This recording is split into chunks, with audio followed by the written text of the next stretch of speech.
The last 10 years in the world of RVing and camping has been an absolute whirlwind, especially the last 5 years. Can you believe it's been 5 years since the COVID pandemic? Today, though, instead of looking into the past, we're going to look into the future of RVing. What will RVing look like in 10 years? What will RVing look like in 2035? This is RV Miles. Chances are you've seen them on the road. That's because Blue Ox designs and manufactures the best towing products in the industry. Just look around. You'll find them on highways, in campgrounds, and anywhere you find people traveling in the great outdoors. From award-winning tow bars and base plates to a full line of weight-distributing hitches, adjustable ball mounts, and now they have fifth-wheel hitches too. With Blue Ox, towing doesn't have to be a drag. Visit blueox.com for more information.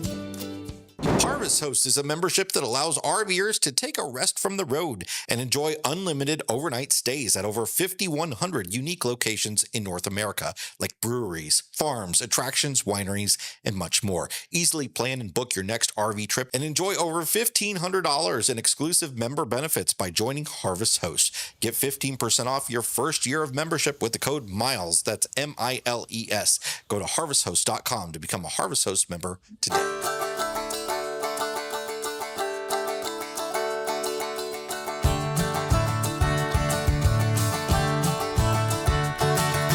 Welcome to episode number 367 of RV Miles. I'm Jason. And I'm Abby. And we are two RVers who, along with our three boys, Jack, Ethan, and Henry, have been crisscrossing North America on one epic road trip since 2016. Here at RV Miles, we talk all things RV and outdoors, from industry news, travel destinations, national parks, and you can find all of it at rvmiles.com. Earlier this year, I think it was earlier this year, it may have been the end of last year, we did an episode on sort of how RVing has changed throughout our time as RVers since we started back in 2016, which was about 10 years ago, not quite. And, you know, there were many things that have changed over that amount of time, but we thought on this episode it would be fun to sort of get the crystal ball out and take a look into the future as to what RVing might look like in the coming years. And I think there are a lot of clues as to what that might be. Absolutely. And I think in order to start that, though, I am going to make us go back in time. I'm going to do the opposite of what you just said. And I would like us to go back in time, because one of the things when you brought this and said, let's talk about, RVing in 2035, which that sounds wild to me. 2035 feels like Jetsons type. Like, shouldn't we all be flying around? For those of you that remember the Jetsons, we should all by now be flying around in flying cars, and we should have robots that are, taking care of everything in the house for us. And we should be living a very out of this world sort of lifestyle. We are clearly not doing that, although the self-driving cars in Austin sure did give it a good go over the weekend. With not much success.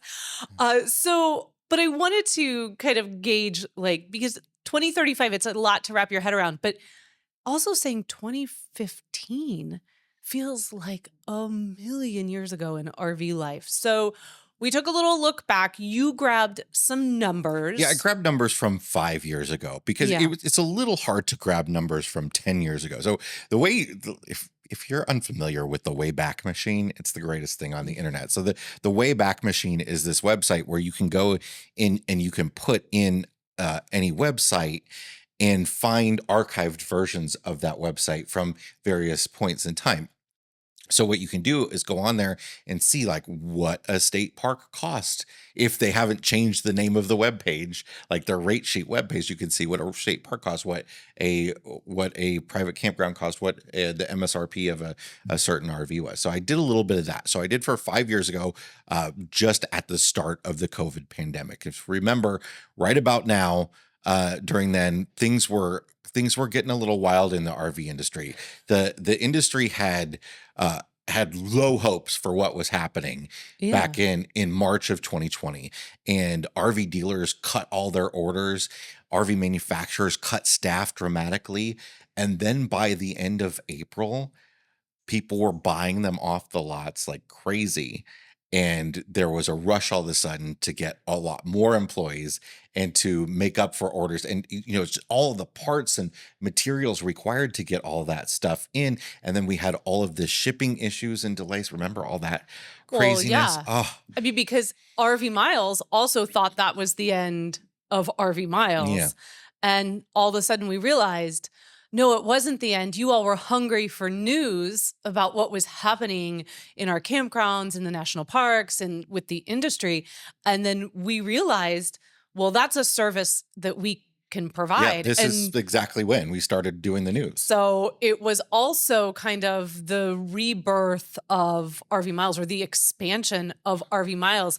Some of the things, so I tried to go back to 2015. ChatGPT and I discussed it a little bit. And I will say, before you give some of these stats about 2020, 2015, from what ChatGPT said, you knew sometimes you got to take this with a grain of salt, but we were starting to look at the beginning in 2015 of just starting to talk about LED lights. Oh my gosh. Yeah, our first trailer Did not have, no, it did. Well, the yes. model year before it did not have LED lights. Yes. The first travel trailer we bought, they had just upgraded It was a to big LED deal. lights. It was a big deal. Big deal. Asdel walls was a term we were just starting to hear in 2015. We were also just getting sort of the revolutionary technology discussion on Bluetooth and like one control systems. Where, Bluetooth has been around a lot longer than that, but Yes. using Bluetooth in RVs, they were RV, finally like, okay, maybe we'll try this out. revolutionary 2015. So in 5 years, with that little bit, again, I just talked to ChatGPT about this, but those few things that we were hearing about in 2015, by the time we get to 2020, are pretty much a lot of standard discussion now within the industry. LED is around. Bluetooth, who knew? It's here to stay. Lithium batteries have just completely overtaken lead acid batteries. Yeah. They're totally pretty much gone. I mean, people are putting lead acid batteries in an RV, in a motorhome or a trailer, if it's just the bare bones battery. But if you're making any upgrade at all, and some manufacturers are shipping with lithium batteries now, but nobody is building out big solar systems with flooded lead acid batteries or AGM batteries anymore. No, 2015 saw the beginning of, you can get a solar prep. It was optional. So big changes in the industry in 10 years. Yes, in 10 years, we went from solar prep optional to we'll give you a 200-watt panel. 200 watts optional.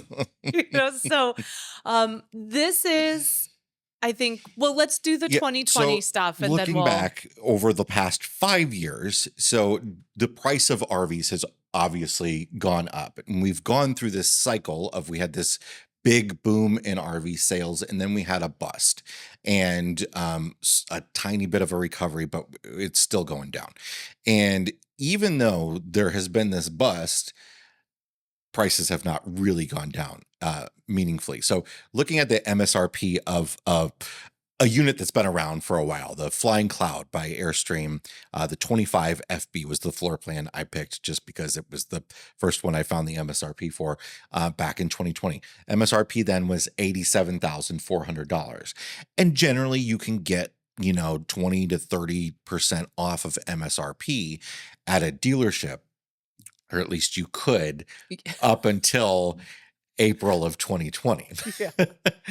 And in 2022, by 2022, 2 years later, that MSRP of $87,000 had gone up to $101,800. Wow. Since 2022, we've now had a crash in the RV industry. What do you think the MSRP is now? Well, I'm not going to answer that because I'm looking, but give a beat for everybody out there to yell out your number. What do you think this Airstream is selling for now? Okay, great. Jason. It's $123,000. Wow. So the MSRP now, back in 2022, you probably couldn't got much off of the MSRP. You're probably going to pay $101,000. Now you can get something off of that MSRP. So maybe you're paying back what the MSRP was in 2022, 2022. $101,000. But we haven't seen prices meaningfully go down, and I don't really anticipate that happening. Campgrounds. A lot of state park systems actually haven't raised their prices over that amount of time, but some of them have dramatically. But what we have seen is the advent of some of this where we're going to charge people from out of state more. That kind of thing happening. Private campgrounds, however, have definitely gone up dramatically. I'm going to pick on one campground just because it was the first one that I was able to find, rates for dates 5 years ago and today. So the Rafter Bar J Ranch is a really popular private campground in the Black Hills of South Dakota near Mount Rushmore. 2020, $67.95 for a full hookup, 50 amp campsite in the regular season. Okay, so they have, obviously, their summer season is their busy season. They have a little bit of a premium window when the Sturgis stuff happens, but their regular season was $67.95 for a 50 amp full hookup site. And they had 30 amp sites that were a little cheaper, stuff like that. Now in 2025, their regular season 50 amp site is $92.95. So that's a dramatic increase there. And their top rate at this campground now is $123.95. And that's because now they have premium sites and now they have more premium dates because the campground industry has figured out that we can be a little bit more dynamic with the pricing, change it up depending on how busy a week is, and change it up based on the site. We can add a little patio to this site and we can charge $20 more a night for it. There's a lot of that stuff happening. So obviously a big dramatic increase in the cost of campgrounds. First come, first serve campgrounds, virtually over. It's pretty much all reservation. There's nothing like that anymore. Fuel prices have come down from their all-time highs that we had a couple of years ago, but they're still much higher than they were pre-pandemic. We were paying like $2.15 a gallon pre-pandemic, and obviously it's significantly higher now. Vehicle prices. Most people that own an RV, trailer, are towing it with a truck. The starting MSRP for a 2020 Ford F-250 XLT was $38,000. What is that? And now it's $51,000. And, an XLT is sort of just a step above the work truck, the base model. And that's another area where the higher end has gone dramatically higher. So most people are not paying anywhere near as low as $51,000 for the base level F-250 truck. There's a much bigger range that goes up through the Lariats and the Platinums and all that, and it gets broad. This all feels like, Grandpa, tell me what it was like before it was the pandemic. Just 5 years ago. You're like, let me tell you, Sonny, what it was like back in 2019 when we were all living the good life. And yeah, now to laugh at the fact that it was only 38, 31 for a truck, and that you could get an Airstream under 6 figures. Like, that feels 1,000 years ago. And yet I will remind all of us that was 5 years ago. And the dynamics of camping has changed dramatically as well, or of RVing. Before the pandemic, and definitely 10 years ago, it was very much still a retiree's lifestyle for the most part. We remarked on that episode that we did about how RVing has changed in our time, that there were very few family-friendly floor plans back then, and now it's just, they're all over the place. There are a lot more families RVing than there were before. There's, of course, the advent of satellite internet and just improved cellular internet. A lot of that kind of stuff has made it a little bit easier for people to do certain things. So RVing has changed quite a bit over the last 5 years, bottom line. They're letting RV content creators design floor plans. It's wild out there now. We don't have, there's no more propane fridges. Nobody's getting propane fridges anymore. It's all RIP. DC fridges. And then we've got other things that go into the RVs that are nice. We're getting more efficient air conditioners. We're getting off-road suspension, disc brakes, anti-lock brake systems. A lot of that stuff that was pretty rare before is now becoming more and more standard on certain models, at least. Yeah. So that's a little bit of a look back over the last 10 years. We want now to get out our crystal balls, to shake those magic 8 balls, and we want to ask ourselves, what will the future of RVing look like in 2035? And so I have 6 questions here. And of course, as we are having this discussion, we want you to have the discussion as well. We want to hear about these in the comments on the YouTube channel. You could go over to the RV Miles Facebook group. You could share it over there. Of course, if you're a mile marker, this is something that would be great to talk about when we have our next live coming up. So that's happening on July 7th with our mile marker members.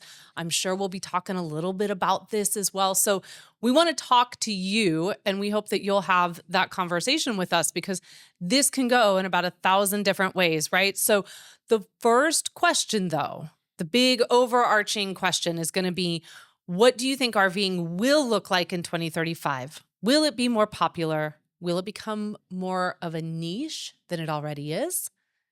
Or will it be completely transformed? And you should start, Mr. Epperson. Well, so if you look back at RV sales over the last 25 years, so this century, and you can go back even further than this, but every 5 to 7 years, there's a gradual increase in RV sales over the course of 5 to 7 years, and then a drop. It's a pretty straightforward boom and bust cycle that happens, and we just had the biggest boom and the biggest bust ever. And I think we're still in sort of the bust cycle for sure. It actually seems to be getting worse. Actually, just today I saw an article. The numbers for the industry manufacturing in April came out. So the number of units that are manufactured by the RV industry, they do a survey of this every single month, and April's numbers just came out, and it was a 15% reduction year over year from last year. And I'll get into that a little bit more in my Black Tank, but it's been a while now since that has happened. So there's still a dip happening. I think we're going to start to see an increase over time. And then over the next 10 years, there will probably be another bust again. Will we have a life-changing event like the pandemic, or I hope not. or like the stock market crash of 2008, 2009, or September hope not. 11th? Those things are possible, certainly, and those things often cause some of these things to happen. But we can certainly expect that RV sales will continue to gradually climb from where they are. Will that mean more people camping? I think it is getting easier and easier. I think social media has led to the excitement of more and more people wanting to get out there. But there is this cost factor that is creeping in now, where people are having a harder time affording it. And this was always a lifestyle that was something, there was always the higher end of it, but was something that most people could afford to do. If your family, your middle-class family decided that you're going to invest your vacations in RVing, and you were going to buy a $15,000 to $20,000 travel trailer to tow behind the truck that you already have, and that was going to be the majority of your vacation budget for the next 3 to 5 years. Yeah. That was reasonable for a lot of people. Well, we talked a little bit about that sort of, is RV life as easy as it's kind of marketed to be? We talked about that in episode 363 of the podcast. So if you haven't had a chance to listen to that, pop back over, because I think that plays in a little bit to what you were just saying there. Sort of the idea that because of these rising prices, just looking at the cost of what between the last 5 years of campgrounds, RVs, and trucks, what I think the narrative doesn't make as much sense. The narrative of this RV lifestyle being travel friendly, a cheap way to go out and see the world or the country, inexpensive family travel, that narrative has been a really driving marketing narrative for the RV industry for decades. That is getting harder and harder to justify a narrative like that anymore when you see prices like what we just talked about. So I do think over the next 10 years, and probably sooner rather than later, there will be a reckoning when it comes to prices. And I think that we are going to reach a ceiling level that we're going to Yeah. get pushed so far as a consumer before we say no more. And I think we're very, very close to that. I think that the campground industry needs to be very careful. And I think a lot of them know that. I think a lot of them know they've reached the ceiling Yeah. and that they need to pull things back. The issue is though, we as consumers do keep paying it. Yes. And as much as that's frustrating, for one campground in an area to be like, okay, well, I'm going to lower my prices in hopes I'll get more people. Often it doesn't work for them because the neighboring campground that has the higher price, people still end up going there. Well, part of that is because we have all made this investment, and I think it's a worthwhile investment. I will always say I think it's a worthwhile investment. I think that you have to look at these things beyond the monetary value. And I do think that what our family has gotten out of RVing over the last 9 years there's not a dollar amount that I can put on it. At the same time, consumers are frustrated. Consumers are concerned right now too. And I think that that's going to pull people's spending back a little bit. But over the next 10 years, not only do I think that we are going to see some of these, campgrounds, the RV prices, even trucks to some extent, they're gonna have to reckon with people who are just gonna say, this is it. I've had it. And we have started to see some of that in the comments. I'm waiting 5 years now before I buy anything. I was gonna buy and now I'm gonna wait. And do you remember the sort of super steep discount craze? When like the Groupon craze, when do I remember? Way back when. Do I remember Groupon? So, yes, and that was 10 to 15 years ago. Groupon finally remembers me too. So yeah, I'm familiar. But there, even not just Groupon, but things like the legitimate Amazon Prime Day, the legitimate Black Friday deals, the legitimate Cyber Monday deals. That's all been. It's all been sort of washed down and spread out and all sort of stuff. It's oversaturated. I don't, and some of it's unheard of anymore. And to the benefit of a lot of people, actually, a lot of people would prefer that there's never discounts. We just have good prices, but I don't think that's going to happen. You can look back over any industry and prices generally don't come down in most industries except technology. So like TV prices come down, right? Yeah. Computer prices come down, but pretty much anybody else, prices don't come down. But what we might see eventually is that we might see prices not rise as fast as it has with inflation over the time. And we might see some steep discounting happening at some point in the future. And I think this ties in a little bit too with a question I had further down, but we can go ahead and drop it in here, is do we think RVing will become more affordable and accessible, or is it going to evolve into a luxury experience? And I do think that some of that will be what the consumer leads with, how we talk with our pocketbooks. But then I also think that some of that will be the industry having to make that kind of decision. I believe in 2035 that this will become a more affordable and accessible industry. I don't think that this industry will survive if it tries to move into a luxury niche market. It's just not possible. It goes against everything that RVing and camping stands for. I think there's probably room, and maybe it's a likely thing that there will be both. Because what we're seeing happening right now in the industry is the mid-range price stuff is not doing so well. And the luxury RVs are selling decently, and the low-end RVs are selling decently, and the mid-price stuff is really struggling. Yeah. So, what we might be seeing is people pushing out of the middle towards the extremes. And, maybe there's a reflection of society in there in a way where, the gutting of the middle class in a lot of ways. But but I think there's a possibility that there's more of that. I do think there's room for some sort of disruption though, where somebody can figure out some manufacturing processes that and materials and that make it more affordable to build an RV. Are you still talking to Lance? Are you? Is Lance this? just sold.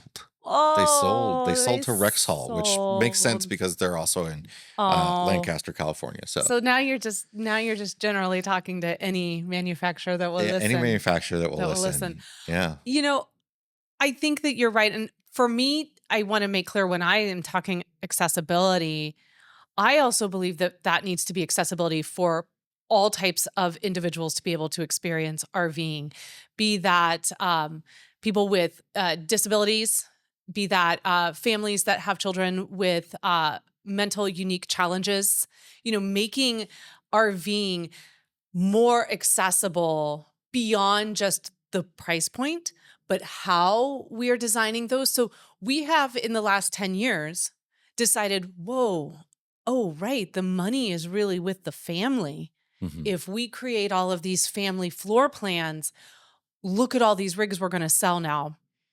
Okay, so now I would really like us to take that a step further and open that door to as many people who would like to RV as possible. And it is my hope that over the next 10 years, the industry will start to see that maybe that isn't quite as explored areas of RVing as they could, and that someone will take up that charge. And I know in the past that I think it was Winnebago, right? Winnebago has a great accessibility division on the motorhome front. Right. And I would Um, like to see that expand into our travel trailers, and into different price points because those are still very expensive and to get into. I think there is, whether we want that to happen, and will it happen is a different story. But I do think there is a sales argument there to be had. I Yeah. think there's a lot of people, not just, people think of accessibility as people in wheelchairs.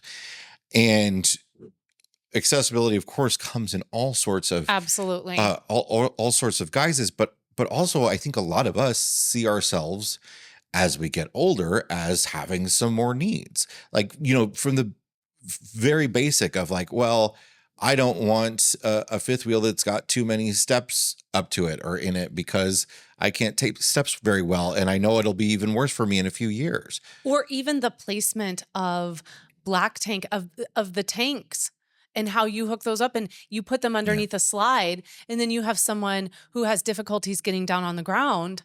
That's harder for them to access that. It might turn them away from purchasing that because they can't do that on the regular. They can't be getting underneath the rig like that to empty out their tanks. So it's little things like that that I do think over the next 10 years, we're going to need to start thinking about more across all brands because we do need to continue to bring in a new generation of RVer Mm. into this industry.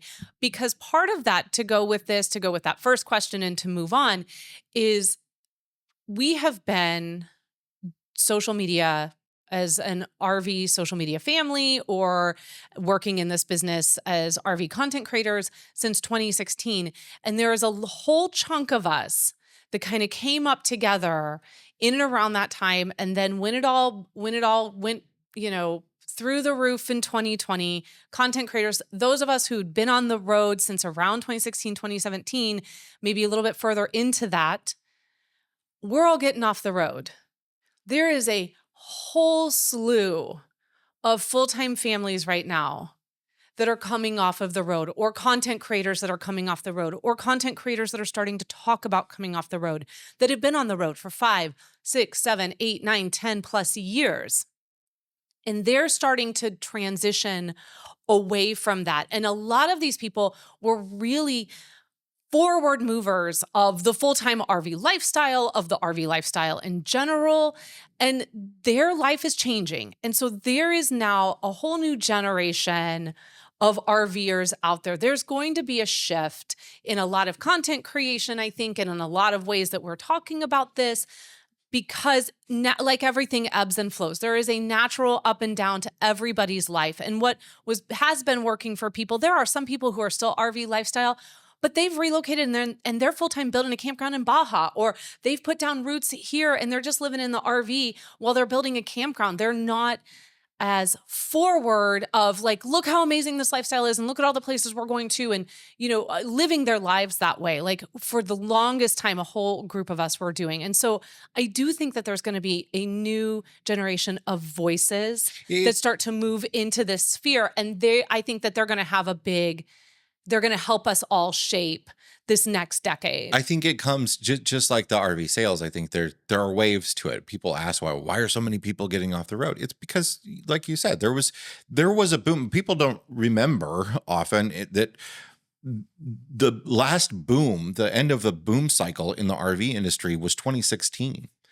and things were starting to drop after 2016. That was a boom, and there were a lot of people that got into this lifestyle, and there were a lot more people doing the social media thing. There were a lot more people doing YouTube. I mean, YouTube and making a living off of it, has been around generally for a little bit longer than that amount of time.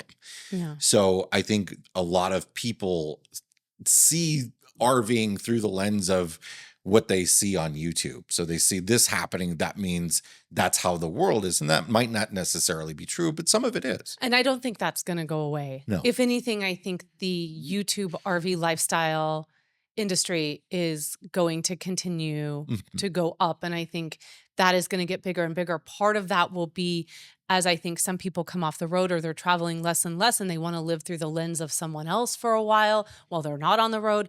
I think that of all the platforms out there that we work in, I think that YouTube is the one that has the longest staying power. I know that when you think of 2035, you're talking about young people that were born in 2000.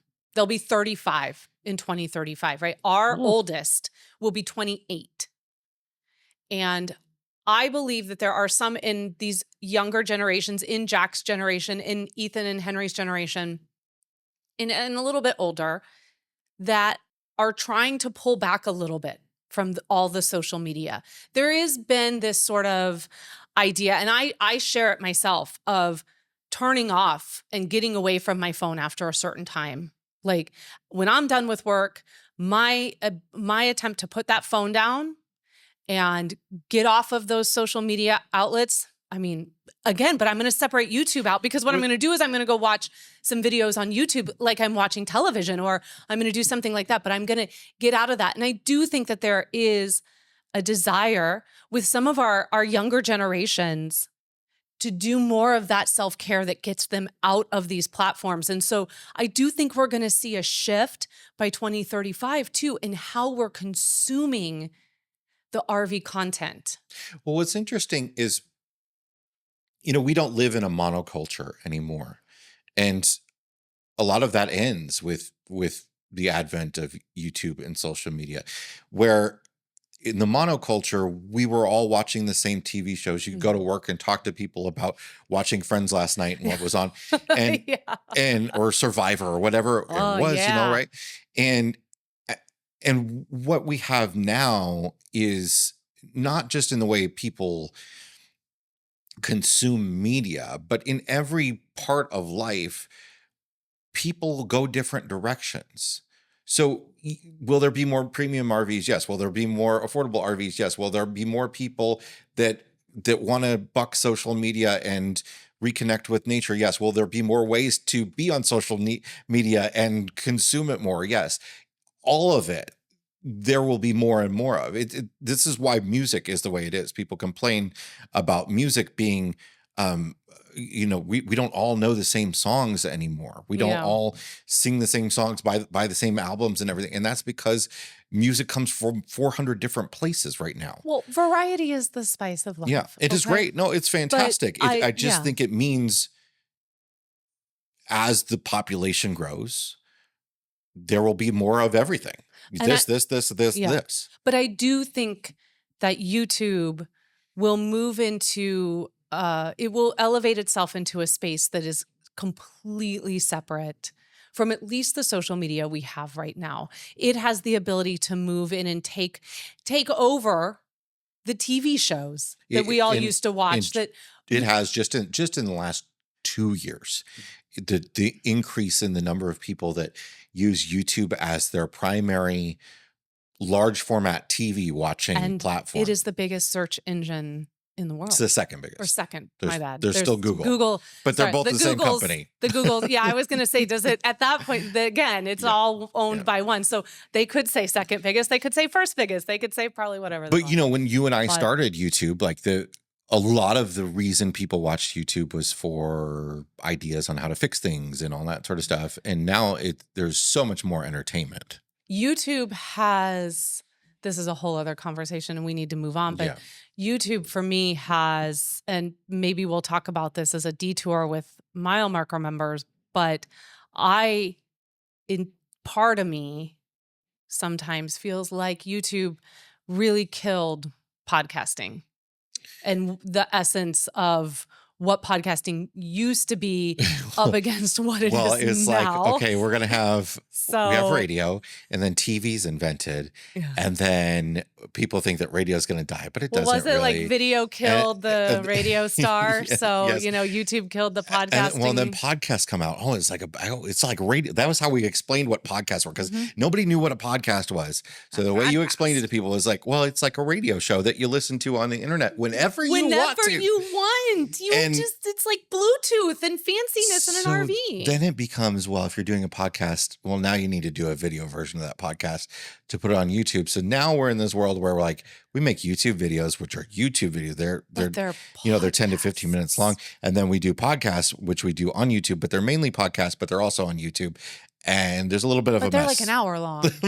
It's like a talk show and a radio show all at the same time. But I think, you know, again, it's more and more and more of everything. You know? Yeah. And at some point, and I think this goes back to the bubble, is that at some point, more. At some point, it's so much that I do believe that sometimes human nature is when it becomes so much, you just back away from all of it. And you're like, it's too much now. It's just too much. Yeah. I mean, maybe that's just me. It's like Marvel. We stop watching Marvel movies because it's too much. When Harrison Ford shows up, because this man will do he'll take any role now at this point. That's what the money's for. Yeah, exactly. I don't want to get off on that tangent, but I was having a conversation with my brothers about the new Spaceballs 2, and we were talking about casting, and Harrison Ford, I was like, well, what's he doing? He'll take a role in anything these days. More in a moment, but first, if you're like us, you absolutely need internet on your travels. And the sponsor of today's video is a great internet solution for travelers. It's a cellular device that works on multiple carriers from a company called TravelFi. TravelFi allows remote workers or anyone on the move really reliable internet access that allows you to move around freely. You don't have to have a permanent location at all to set it up. It's a small, compact device with no contracts and no commitments. You just pay for the months you use, and it just works really well, really quickly, really easily. And if it isn't working for you, they have a US-based call center to help you troubleshoot. TravelFi allows you to stream, work, and play on the go, whether you need internet in your RV, your cabin, even your hotel room. You can get internet in so many different places thanks to their multi-carrier network, and you can browse and work in confidence and comfort. When you go to their website and use the code RVMiles15, you can get 15% off your device order. Again, no contracts, no commitments. You just pay for the months you're using it for. If you're not traveling in the winter, you don't have to pay for it in those months. There's a link in the description below, or you can go to travelfi.com. That's TRAVLFI.com. There's no E. TRAVLFI.com, or go to the link in the description and use code RVMiles15 for 15% off. More in a moment, but first, this episode is sponsored by Hughes Autoformers, makers of the Power Watchdog Smart RV Surge Protector. If you're serious about protecting your RV's power system, electronics, and appliances, you've got to meet the Hughes Power Watchdog Gen 2. We've been using the Hughes Power Watchdog for our entire life as RVers, and the Gen 2 is such an awesome upgrade. Released last August, it's packed with features both the trusted old ones, and new like Bluetooth and Wi-Fi connectivity, so you can monitor or cut power from your phone whether you're sitting in your RV or miles away. And fault logging stores up to 10 faults with timestamps, so you'll always know what happened and when. The Hughes Power Watchdog shuts off if voltage goes too high or too low, or if there's a miswire, and it features a newly designed, rugged, weather-shielded clamshell body with padlock option and new side entry cord relief. As always, if big spikes come, Hughes uses a replaceable surge module instead of forcing you to buy a whole new unit. But wait, there's more. Coming soon are the brand new Watchdog Power Centers, set to debut in the 30 amp model late this month and the 50 amp version in July. They're not just surge protectors, they're an all-in-one power station that replaces the older gray box autoformers that actually boost the voltage when low voltage is detected, so you can continue to use that bad power. They'll have the same dual Wi-Fi, Bluetooth connectivity, and smart app features as the Watchdog, plus a built-in LCD screen to monitor voltage, amps, and energy right on the unit. Find out more at the link in the description or at hughesautoformers.com. So another question to come back to 2035 is, how do you see technology like electric or self-driving RVs shaping the future of RV travel, and what role will sustainability play in that evolution? Well, this is something people conflate electric and self-driving so much, and they are entirely different things, right? Notice I said or And you did, here. yes, you did. There is an or. And I think there's some really important things to think about when it comes to that stuff. And, a lot of people think it's just never going to happen. But, now EV sales are something like 15% of all vehicles sold worldwide. And that's increased from 1% like 3-4 years ago. It's dramatically changed. We have an EV. It's great. We love it. It's still a challenging technology for things that are heavy, right? For towing, for motorhomes, all that. We're going to see some of that begin to happen. We're going to see some of that begin to happen. I mean, we already are. There are people that are towing with electric trucks. We're going to really see serious electric motorhomes in the next couple of years. They're going to be small. They're going to be lightweight, but we're going to see it. The interesting thing about 2035 is that's the year that many states had mandated, but now might not be anymore. But, things change. That there would be no more sales of internal combustion engine vehicles, at least in light duty vehicles. So that's already an interesting year because of that. I think we are going to continue to see gradually more and more vehicles that are friendly for RVing that are electric. We're going to see tow capacities increase. The question is, do people continue to buy the really large stuff? I think there is just a big itch that is missing in the heavy truck industry.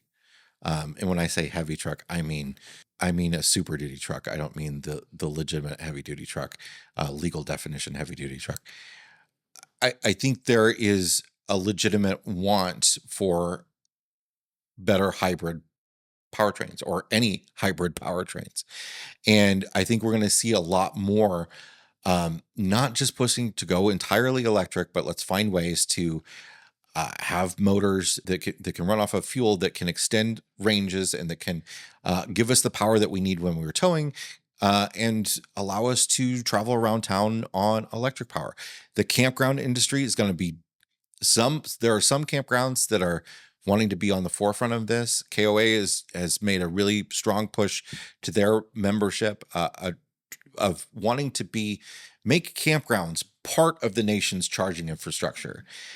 There are a lot of campground owners that will be drug screaming into that, because there is a narrative, and in some cases it's true.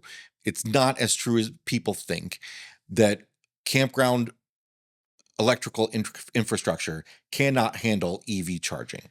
So I'm going to take kind of the opposite of what I think you're saying here. And I do not get the sense that in the next 10 years, we're going to see a ton of forward momentum in the RV industry. I think that the truck industry is trying to figure this out. I do think that we're going to see some forward momentum there. But in regards to, I base this with the industry on just how hard it's been to be like, well, here's an RV with 200 watts of solar on it. They're kicking and screaming in some respects, or not being able to figure it out, or the logistics of what it is, or whatever that may be, just to get forward momentum, real forward momentum with solar. I think that when I think of 2022 is when we saw the electric Airstream at the Florida RV Super Show. The response from the consumer was a little less negative than it was positive. And when you talk about the kicking and screaming of the campground owner, I think there's a little bit of kicking and screaming from the RV owner in regards to... You mean it was a little more negative than it was positive? Oh, I'm sorry. Did I say it the other way around? Yeah. Yes, it was more negative than positive. My bad. So I think that some of the delay is because the consumer, or the vocal consumer, does not want this. And so I think who will take the lead on this by 2035 will not be really anybody under the big guys like Thor or Forest River, but it's going to be the small niche independent brands, mostly led by the van industry and the towables. And we're seeing some of that. We're seeing press releases already, and you've been out to see Pebble. And we're getting press releases from some all electric. I think we just had one that was from a new brand that's all electric van with a 280-mile range. I think the motorhome. I just don't think we're going to be as far in the RV industry in 2035 with EVs as we will be in other industries with wheels. It's going to come down to cost. I mean, in general, the heaviest things are going to be the last things to be electrified, right? Yeah. I mean, it just makes the most sense that they'll be the last things to be electrified. I do think this Harbinger Thor collaboration is going somewhere, and we're going to see vehicles for sale through them soon. But the bottom line is you're going to have to be able to charge at a campground. Yeah. Nobody wants to. If you're going to have battery packs large enough to travel a motorhome, nobody wants to sit for 2 hours to charge at a charger because of that giant battery pack. So they want to be able to pull into a campground and be able to charge overnight. I just don't know if the industry and the campground industry can get together and come to an agreement on this. Well, the campground industry, for the most part, in the next 10 years, doesn't need to do anything.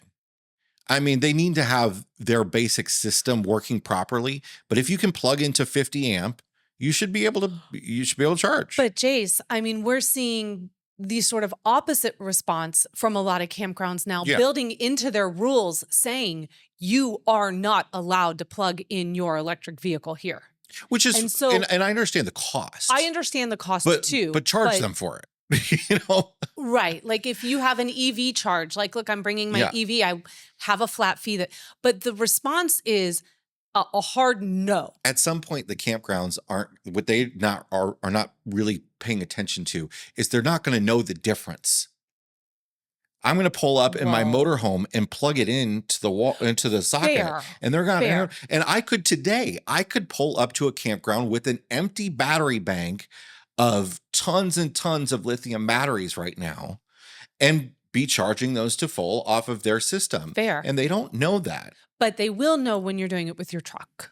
Yeah. And so that's the conversation, I think, until the campground and the RV industry, and maybe even what will drive this is if, super duty, heavy duty trucks come out that are EV or hybrid and they've got the range on them. It may be the sale of those and how the consumer responds to having that option that then may force the hand of the campgrounds and of the RV industry to collectively come together. I just don't know. This is an industry, for good or for bad, that moves very, very slow. And change takes time, right? Change takes time. But this is an industry that does tend to be a little bit behind and has to often play catch up. So I just don't know in 10 years. The other half of this question, though, is, I think, a much more obvious answer. No, The self-driving end of things. it's not happening in 10 years. I think And if it it's is, no, but it's not going to be, I don't think it'll be good enough I to think be. 100% every single vehicle sold on the market in 10 years will have self-driving I capabilities. do not think a I motorhome will, though. I do. I do. Well, I don't see why not. I mean, maybe they won't all, um, but it's not just about self-driving beginning to end. yeah. It's about sort of the 100% vehicle controlled lane keeping and Mhm. automatic braking and seeing the stoplights and stopping and all that sort of I stuff. loved self-driving down to New Orleans. It, That was fantastic. whether I people want thoroughly to enjoyed use it. it or not it's a different thing. Whether people will pay for it, because it will be a premium. You will pay. You'll pay your monthly fee. But I think pretty much every vehicle that is sold, every chassis is going to have this built into their computers. Well, listen, I'm By salty. then, and whether or not, and then it'll be something that you pay to turn on or you don't, and you will decide. But there will be the majority of vehicles on the road will be having at least self-driving capabilities at that time easily. I will hold out hope, but right now we're coming off of not a great weekend of self-driving cabs in the Austin, Texas Because that's a area. different thing, because it's not driver supervised. And driver Correct, supervised, I'm but not talking about laying in the bed in the back of your truck. I'm but talking about like our Tesla, the camera is on your face, and if you turn your head away from the road for more than like 2 seconds, it yells at you and yeah. makes you pay attention back. If you take your hand off the wheel, it yells at you and makes you pay attention to the road. I actually think when it's supervised by a driver, it's safer than a lot of the drivers out on the road. I just think that it's narratives like that, though, that make people uncomfortable with self-driving. Yeah. And so I think, again, it's leading the consumer to that place to convince them. And right now, I don't think we're doing a very good job of convincing Yeah. people that self-driving Nobody is safe. gonna the vast majority of Americans are not gonna take self-driving shoved down their throats. But I'm just saying it will be available on the vehicles you buy. Again, whether you pay for it or not is Sure. a whole nother story. Fair enough. Well, we've got 10 years. We'll come back to this in 10 years and see where we're at. A couple other questions here. I think we're going to kind of combine them really quick. I just want to get your thoughts on how do you think climate change will shape where and when people choose to RV in the future? I will say I think that people are becoming more and more weather aware. I think that places that used to be where we all went in the winter and where we all went in the spring and where we all went in the summer, I think that's all shifting. I don't think, I was talking to a friend recently who said to us, because we're headed to Florida in August, and she said, "Oh my gosh, why would you want to go to Florida in August? It's so hot and humid." And I looked at her and I said, at this point where I live here in the Midwest, by August, the heat and humidity here is no different than the heat and humidity It's really in not. Florida. It is so dramatically changed in my lifetime. It's always been, look, it's humid. You step And outside. you all can argue about the reasons why, but it is. It just yeah. the Look, climate has changed somewhat. Maybe it always changes, but it has. And I'm there are gonna more say the natural words. disasters. There are the patterns of where things are, where Tornado Alley normally has moved. The temperatures and humidity and wildfires and all of it is changed dramatically over the last couple decades, and it will affect where people go for sure. Yeah, I do think that there will be a shift in what used to be the traditional kind of places we all went to winter or to get away from the heat. I think in the next 10 years, a lot of that is going to change, and a lot of those wonderful places we would go to boondock, they're getting harder and harder to sustain those, be that wildfires, be that heat. Again, you mentioned Tornado Alley has shifted. I mean, they're seeing tornadoes down in the South, down in Mississippi. And now we're up here where Tornado Alley used to generally be, and we're seeing less and less. Mudslides, flooding.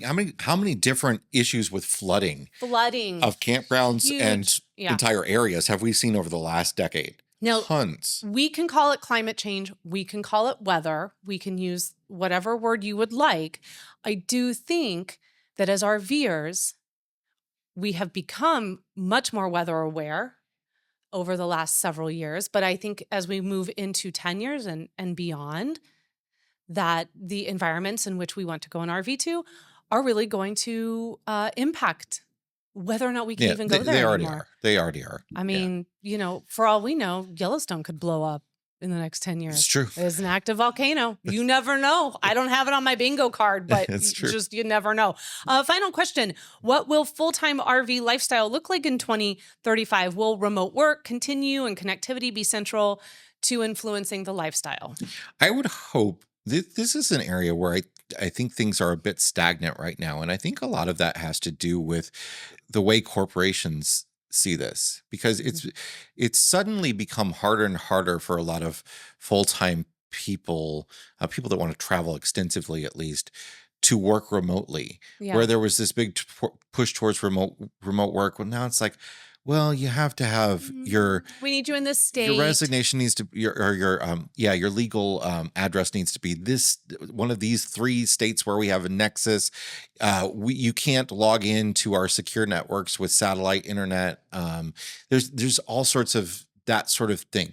So what needs to happen for there to be sort of another kind of boom in full-time travelers, I think, is some loosening of some of that corporate structure.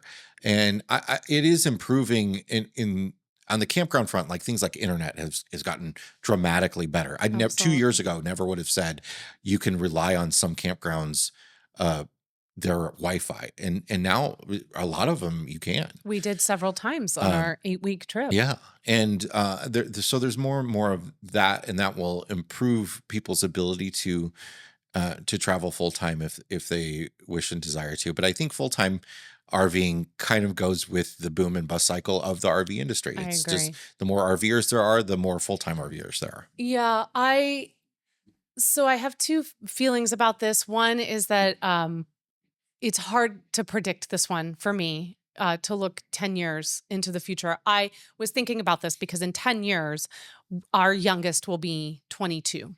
So basically, at that point, we've got three grown adult children. And the idea is that that would be around the time that you and I would be entertaining returning to full time RV life. Looking at full time RV life now in 2025, which I actually think because of the cost and because there's so many people out there and because of the weather challenges and everything else, that it's so much more difficult. And I just commend anyone that's still out there doing it because I do think in some respects it's a lot more difficult now to full time than when we started in 2016.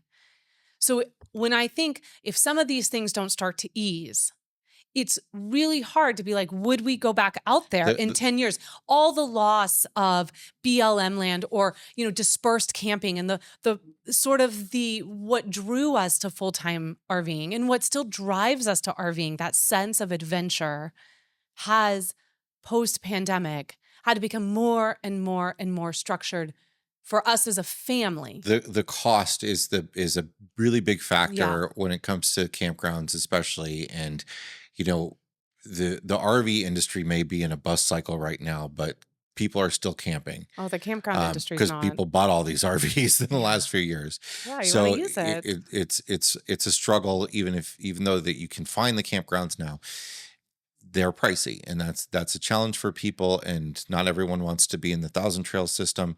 Not everybody wants to boondock full time. Yeah, I think if we see some of the things we talked about with sort of the bubble busting on the campground industry because they know that they've kind of pushed it as far as they can go, I think if we see some of the corporate relaxation of having digital nomads, I think even if the accessibility of It's RVing, if all of those things we talked about, if it trends that way, I think by 2035, I think we're kind of coming into a little bit of a dip in the full timing.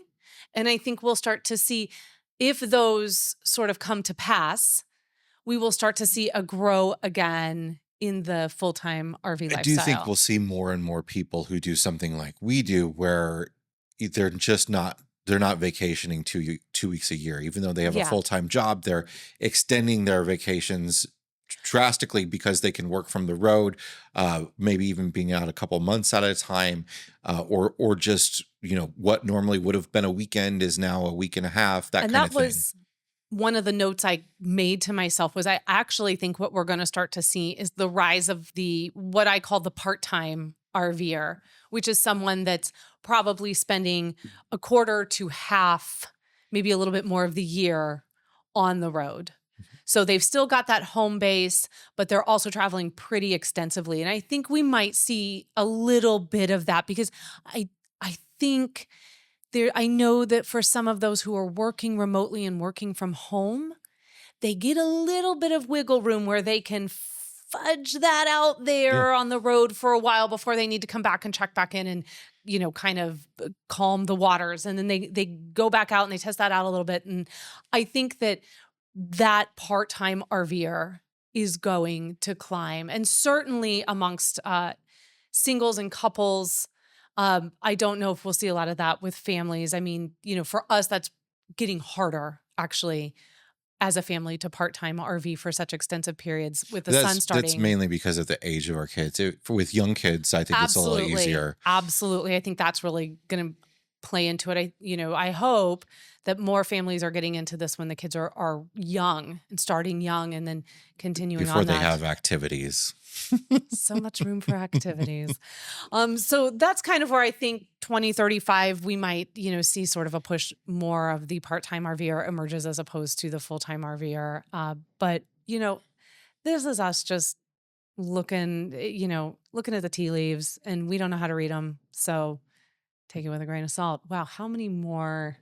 Yeah. How many more of those? Shake that 8 ball. Yeah. How many more of those? How many more of those can I get in here? Look at the cards. Will full-time RVing exist in 2035?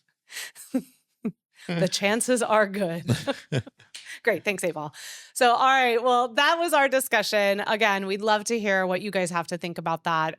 Please join us here. If you're watching on YouTube, down in the comments, come over to the Facebook page, or you're welcome to just email those thoughts to us privately at editor@rvmiles.com.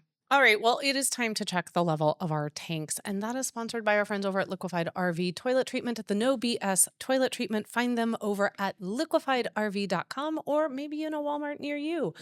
All right, Jay, what is in your black tank this week? Well, as I mentioned earlier, the RV Industry Association survey of manufacturers for April came out and showing a 15+% year-over-year decline in RV shipments. So that's April to April. And people always ask me, why do we look at the previous April instead of like March to April? And it's because it's a cyclical industry based on this season. So, March, April, May sales every year are way better than November, December, January, February, right?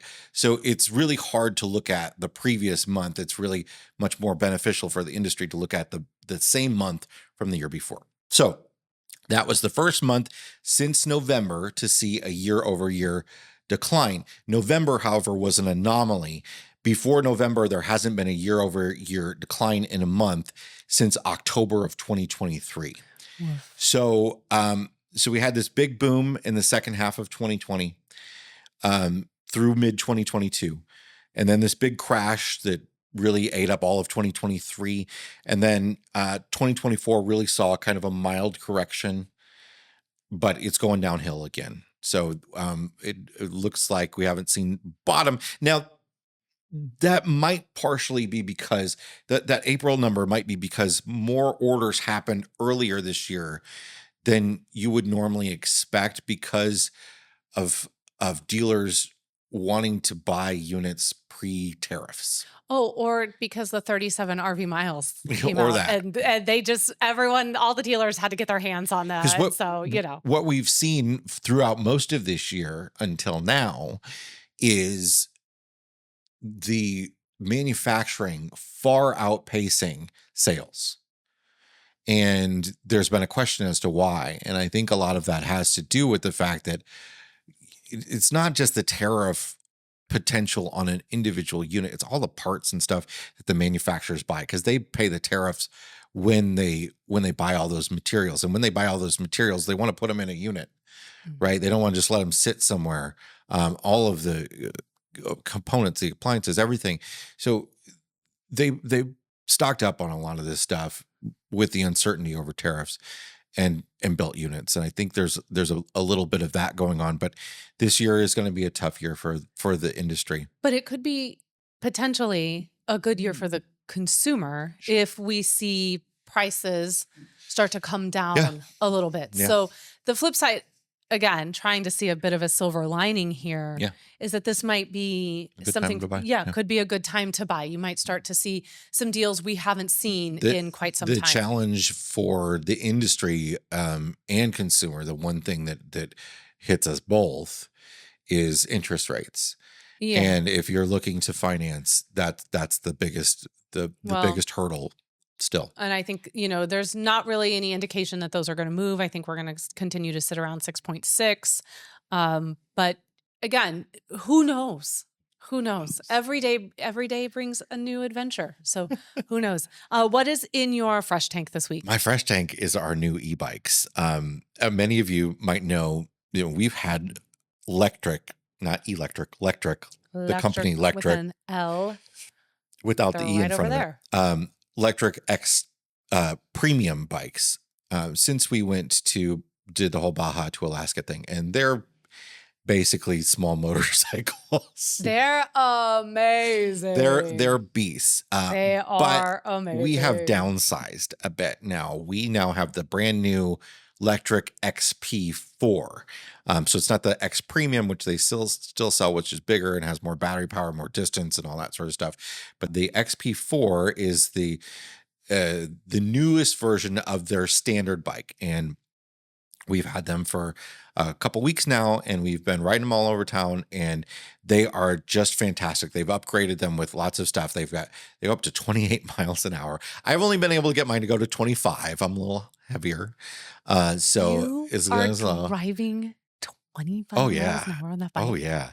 And they have 85-mile range. Now, for me to come to work here at the office is right down by the Mississippi River, and we live about 11 miles from here, and I don't know what the elevation change is, but it's a significant elevation change. Don't give people the impression that it's mountainous. It's not mountainous. But it's not. It's at least it's got to be like 500 feet of elevation change. Sure, maybe. And for a bike, that's a big deal, right? Sure, yeah, of course. So for me, coming down to the office, I use for that 11 miles about 10% of the battery power. Don't go 25 miles an hour, which is not much, right? But then the way back, I use another like 40 to 50% because that's all uphill. Again, don't need to go 25 miles an hour. Or I could, pedal harder, right?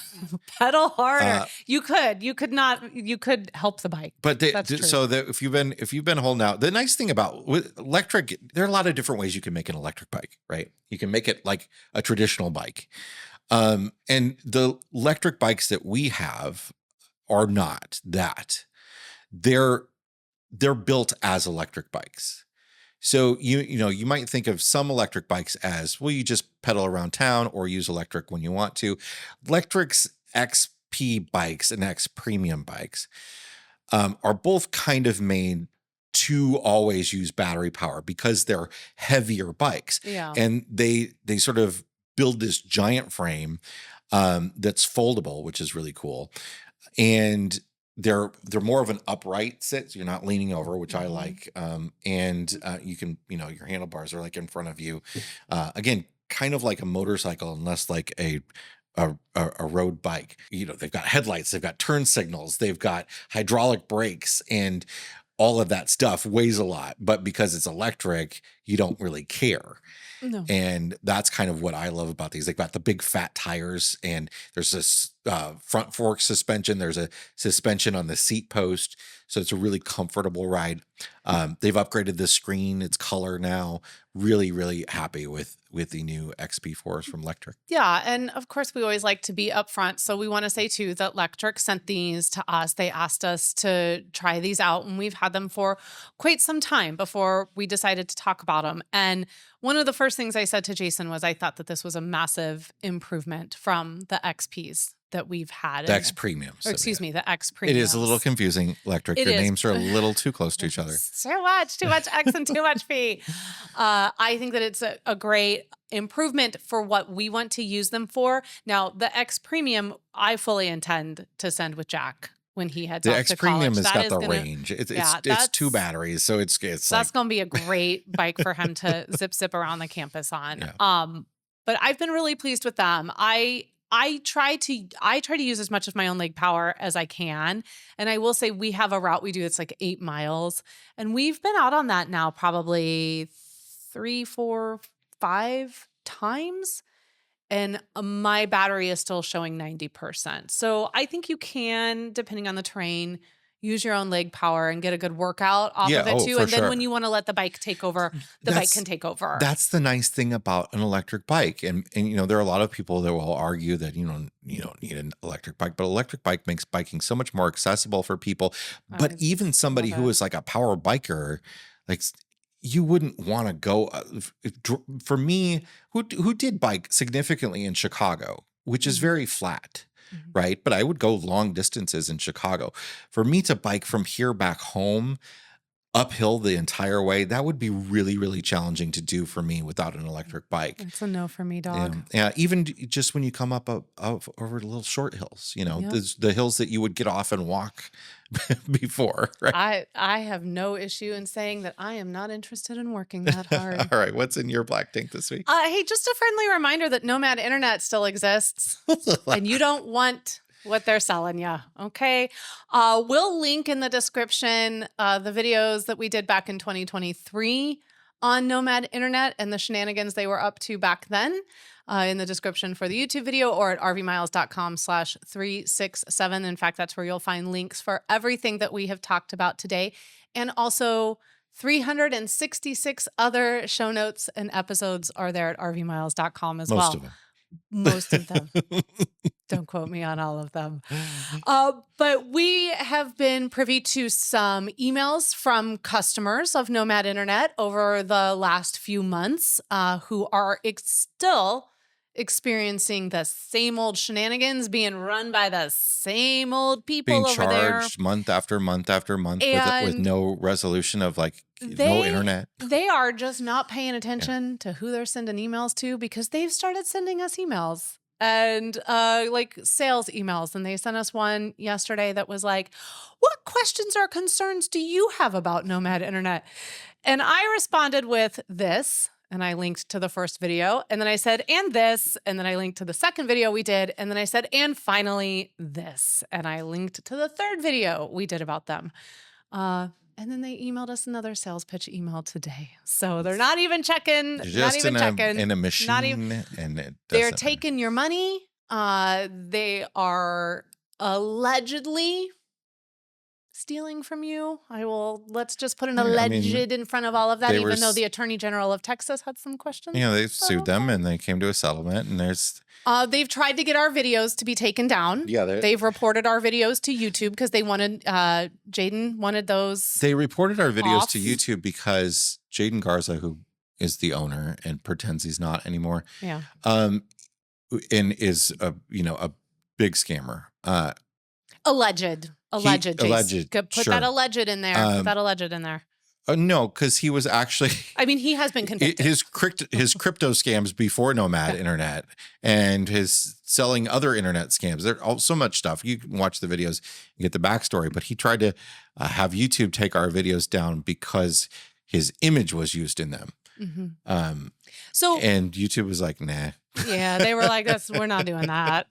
So listen, we don't often come super hard like this for people. We just don't want you to use them. I am telling you, friends, this is not a company, no matter how good they tell you their internet is, no matter how many promises they make you. They will drop you, they will burn you, they will leave you, they will steal from you, they will take your money, allegedly, and they will do all of this, and then they will never be held accountable for it. There used Avoid to be them like the plague. There used to be a decent amount of these sort of scammy third-party cellular internet companies, and most of them have fallen off by the wayside. And for some reason, Nomad hasn't. And what has been left, for the most part, are good companies like Travelfi. Travelfi is great. In fact, they're a sponsor of this show today, and I want to make it very, very clear that they have no idea that this is my black tank today. And I wouldn't even be talking about Nomad Internet if they couldn't even sift through their emails and realize that maybe sending to editor@rvmiles.com isn't really the best marketing move. So just very clear, TravelFi has nothing to do with this. They are nowhere. This is not anything sponsored by them. They happen to be on this episode, but Nomad Internet dug this hole themselves and they're laying in it now. And I'm just not going to let it go. So as long as they keep trying to take your money, I will keep reminding you that we did some stuff on them in 2023 and they're still doing the same things we were talking about 2 years ago. Almost 2 years exact. It was over Easter. It's been a little over 2 years because it was around Easter that we started getting emails from people about them. So stay away from them. All right. What's in your fresh tank? My fresh tank is a piece of gear that I really wanted to highlight. So Jason just put out a gear video of some of the gear that we took with us on our spring travel trip. And one of the pieces that I am surprised by how much I like it, a note for the audio, he's getting up to go get them, is from a company called Ox Blocks. Hello. And this is massive. And I love it. So this is their Ox Blocks Ultra. So for those of you listening, this is a very heavy, square-shaped, I guess, how would you describe this, Jay? Well, it's 13 and a half inches wide. Stop. And it is... No, I wanted. No, I'm seriously. trying to describe it for the audio and failing. It's if you're familiar with sort of the Lego blocks that a lot of people colloquially call them that you use for under your jacks on an RV. This is significantly bigger than that. When those are maybe 9 inches wide, this is 13 and a half inches wide. And it is maybe an inch and a half thick. It's decently heavy. It's very heavy. And this has been, as I said in that video, great for places where there's like mud, dirt, sand, gravel, grass, anything that you're uncomfortable putting the small footprint of your jack down into because you're worried it might sink a little bit or at least just get in the mud and dirt. And this is such a wide footprint that gives you a really sturdy base. Well, and we've used this when we were at a Harvest Host location and we wanted to put this down and have a nice wide footprint on the concrete as well. When we were doing some dry camping at the Palisades Reservoir South dispersed camping, we rolled into that when the ground was a little soft. The ground was iffy and I knew instantly that we were going to use the Ox Blocks. These went down and my anxiety subsided by about 67%. So I'm not, y'all know me. I'm not normally the one who's going to sit here and talk to you about a lot of the stuff that we use on the outside of the rig. I only have bandwidth for what's happening inside. But I will say that Ox Blocks reached out to us before we got on the road. They asked if they could send this to us. We had never really heard of them. We thought we would test them out. I did not expect to come out of that trip such a huge fan of these, but these go right up there for me now on outdoor requirements, the same as our wheel chocks, our rubber wheel chocks. I put them right up there. They're pricey. That's the only drawback. They are pricey. Because like I said in the video, if there are lots of times when I do want to stack a lot of blocks and you just can't do that with these. They do stack, but each block is $50. And I think though, if you had a couple of these on hand, just for, again, those situations where the ground is questionable, especially like when we were, when we were doing that boondocking at Palisades, because, it could look like when you first put it down in there, everything looks fine. But then you're going to put all the bodies in there and then people are going to start moving around and then it's going to rain and it's going to rain. And they do have... and it's nice to have this kind of safe stability underneath you. They do have they do have the taller versions. Yeah. So you can go with those, and one that's 4 times taller is not 4 times the price. It's about the same price. So yeah, I mean, go over and watch Jason's gear video. He'll, talk more about that. And then some of the other items that we brought with us as well. That's over on our other YouTube channel, but I just really like those. It's kind of up there with me for the rubber wheel chocks and the power watchdogs. Those are just 3 things I feel like we must have when we go out on an RV trip. So check them out. We'll link them in the description. That's it for this week's episode of the RV Miles podcast. Yes, it is. Thank you so much for joining us. This was supposed to be a 45-minute episode, and I see one. Aren't they all? On. Aren't they all? Never are. We can't do it. We just can't get there. Hey, if you're enjoying RV Miles, will you do us a favor? Will you head over to Apple Podcast and leave RV Miles a 5-star review? Or if you are watching this on YouTube and you have not subscribed yet, please subscribe, or please invite a friend to subscribe to the channel as well. Those 2 actions, leaving that review on the podcast, subscribing on YouTube, that really helps tell both of those platforms, hey, this is a good podcast and we should share it with more people. So thank you so much for doing that. Of course, you can find links to everything we talked about today at rvmiles.com/367. And then finally, don't forget about homecoming. It is only about, 10 weeks, 11 weeks. I'm not doing math. We're not doing math today. It's Friday. So please come join us at homecoming, rvmiles.com/homecoming. Thank you for listening to all of our little announcements here at the end of the show. We really, really appreciate the support. We will see you next week. So until then, please stay healthy, stay safe. Do not get Nomad Internet. And keep logging those RV miles. Bye, everybody. Bye.